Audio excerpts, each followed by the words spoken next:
Šodien ciemos ir Tesla Model S zilā krāsā. Ļoti līdzīgas mašīnas salīdzinājumā ar Tesla 3, bet šeit ir atšķirība tāda, ka šī te daļa ir caurspīdīgā daļa bija, kas nāk no rūpnīcas netonēta, un šis te ir atsevišķs, kurš jau bija tonēts jumts. Tā kā tonēšanas ziņā šī mašīna ir krietni ātrāk izdarāma un vienkāršāka, jo jātonē tikai šis te un sānu logi. Nav viss tas garais jumts, bet ļoti līdzīgs ir automašīnas. No iekšpuses ir viss tā, ka šeit aiziet jumts un tad tālāk ir tā kā tāds.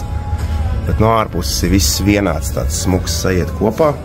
Maliņas, protams, taisam atkal šādas te maziņās, kā vienmēr visām Teslām.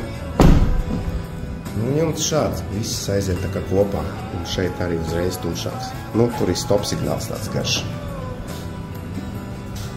Pastīsimies ārā, kā tas izskatās, ja? Un vēl priekšā, reku te uzlikts tāds saules sargs. Tad mēs redzēt, jā.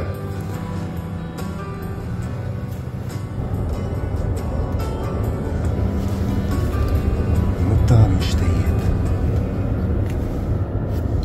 Un aizmugurējais skats ir šāds.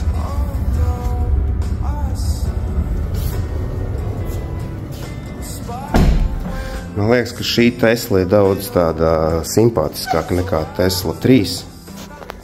Šis te Model S ir tāds pamatīgāks. Lielāks arī nedaudz, jā.